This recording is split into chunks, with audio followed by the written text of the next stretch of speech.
ఊపర్ షేర్వానీ అందర్ పరేషాని ఈ సామెత తెలియని హైదరాబాదీలు ఉండరు.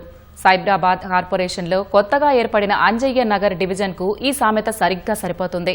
ఓవైపు హైటెక్ సిటీ వెలుగుజిలుగులు ఉంటే మరోవైపు బస్తీల్లో సరైన మౌలిక వసతులు లేక అక్కడి ప్రజలు తీవ్ర ఇబ్బందులు ఎదుర్కొంటున్నారు. హైటెక్ కంపెనీలు, సాఫ్ట్వేర్ సంస్థల్లో పనిచేసేవారుండే ప్రాంతాల్లో అన్ని వసతులు ఉంటే చిన్నా చితక పనులు చేసుకునేవారుండే బస్తీలు మాత్రం అభివృద్ధికి ఆమడ దూరంలో ఉన్నాయి. భిన్న పార్శ్యాలు ఉన్న అంజయ్య నగర్ డివిజన్పై ఈటీవీ ప్రత్యేక కథనం. అంజయ్య నగర్ డివిజన్ హైటెక్ సిటీకి కోతవేటు దూరంలో ఉంటుంది. ఈ డివిజన్ గతంలో కొండాపూర్ డివిజన్లో భాగంగా ఉన్న ఈ ప్రాంతం పునర్విభజన తర్వాత ప్రత్యేక డివిజన్గా ఏర్పాటైంది. సైబరాబాద్ మున్సిపల్ కార్పొరేషన్ పరిధిలో కొత్తగా ఏర్పడ్డ ఈ డివిజన్ ఇతర డివిజన్లతో పోలిస్తే కాస్త భిన్నం.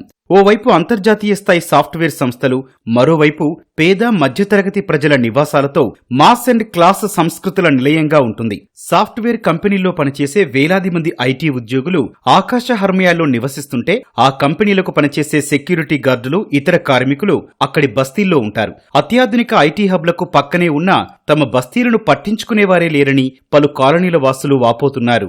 హైటెక్ సిటీకి కూతవేటు దూరంలో ఉన్నాయి బస్సులు ఇవి. అంజయ్య నగర్, సిద్దిక్ నగర్, రాజీవ్ నగర్, గుల్షన్ నగర్, పీజీఆర్ నగర్, బంజారా నగర్ ఇవన్నీ కూడా స్లమ్లు. మిగతా అన్ని కూడా కాలనీలు ఉన్నాయి. డైమండ్ హిల్స్ ఉంది. ఇక్కడ పేరు గొప్ప ఊరు దిబ్బ అన్న చందంగా పేరు చెప్పుకోనికి హైటెక్ సిటీ ప్రాంతం గొప్పగా ఉంటది. కానీ ఇక్కడ స్లమ్లకు వస్తే అంత డ్రైనేజీలు పొంగడం, రోడ్లు మొత్తం పాడవడం ఇవే జరుగుతూ ఉంది. కాబట్టి ఇవి అధికారుల దృష్టికి కూడా మేము తీసుకుపోతున్నాం. గౌరవ ఎమ్మెల్యే గారు కూడా ఈ విషయంలో కొంచెం ప్రత్యేక శ్రద్ధ చూపించి ఇక్కడ కాలనీ ఈ డివిజన్ లో ఉన్న పరిధిలో సమస్యలను పరిష్కరిస్తారని చెప్పి మీ ఈటీ ద్వారా వారిని కూడా ప్రత్యేకంగా కాలనీల తరపు నుంచి, స్లమ్ల తరపు నుంచి కూడా విజ్ఞప్తి చేస్తాం. ముఖ్యంగా ఈ డివిజన్లో అంజయ్య నగర్, సిద్దిక్ నగర్, రాజీవ్ నగర్, పీజేఆర్ నగర్, గుల్షన్ నగర్ కాలనీలు ఉండగా అక్కడ జనాభాకు తగ్గట్లు మౌలిక వసతులు కరవయ్యాయి. గుంతలమయమైన రోడ్లు, పొంగిపొర్లే మురుగునీరు, కాలం చెల్లిన డ్రైనేజీ పైపులైన్ల వల్ల తీవ్ర ఇబ్బందులు ఎదుర్కొంటున్నామని స్థానికులు చెబుతున్నారు. విద్యుత్ స్తంభాలకు వేలాడే తీగలు ఎప్పుడు పడిపోతాయో, ఎవరికి కరెంట్ షాక్ తగులుతుందోనని స్థానికులు భయాందోళనకు గురవుతున్నారు. శ్మశాన వాటిక, బస్తీ దవాఖానా వంటి మౌలిక సదుపాయాలు ఏర్పాటు చేయాలని స్థానికులు డిమాండ్ చేశారు. ఈ కాలనీ సమస్యలంటూ మెయిన్ శ్మశానం డెవలప్మెంట్ అనేది ఎన్నో రోజుల నుండి జరుగుతున్నది కానీ ఇప్పటికీ క్లియర్ అవ్వలేదు. రోడ్స్ అనేది మేము ఇక్కడ 20 years నుండి ఉంటున్నాం. అప్పుడు ఏ పరిస్థితి ఉందో ఇప్పుడు కూడా అదే పరిస్థితి. అట్లీస్ట్ ఆటో పోనీక కూడా ఉండదు.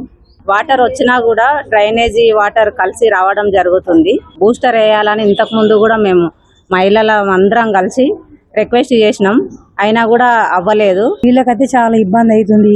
ఈ డ్రైనేజ్ అట్లనే ప్రాబ్లం ఉంది. మాకు బునలగడ చాలా ఇబ్బంది అవుతుంది నీళ్ళ గురించి. ఇక్కడ రోడ్లు వేస్తలేరు, మాకు వాటర్ లైన్ లేదు, డ్రైనేజ్ లేదు, రోడ్డు లేదు సార్.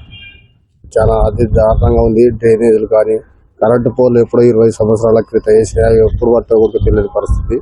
గుల్షన్ నగర్ కాలనీలో 20 ఏళ్ల క్రితం ఏర్పాటు చేసిన రోడ్లు, డ్రైనేజీ వ్యవస్థ మరింత దారుణంగా ఉందని స్థానికులు చెబుతున్నారు. మ్యాన్ హోల్స్ పొంగి రోడ్లపై మురుగునీరు ప్రవహిస్తోందని వాపోతున్నారు. पूरा रोड कुप्पा हो गया. 4 साल से हम कोशिश कर रहे हैं, फोन कर रहे हैं, किसी को भी कर रहे हैं. 4 मरतबा एमएलए साहब के पास भी जाके आए, आज तक कुछ भी हल नहीं हुआ. कॉर्पोरेटर साहब भी आए, 2 टाइम्स आए, उन्होंने भी आके कुछ भी नहीं करे. ये पहले कोंडापुर डिवीजन में था, जब भी कोई आके नहीं देखे. अभी अंजय डिवीजन में आ गया. ये रोड, ड्रेनेज, स्ट्रीट लाइट्स का बहुत प्रॉब्लम है और डेली ड्रेनेज लाइन ओवरफ्लो होता है यहाँ पर.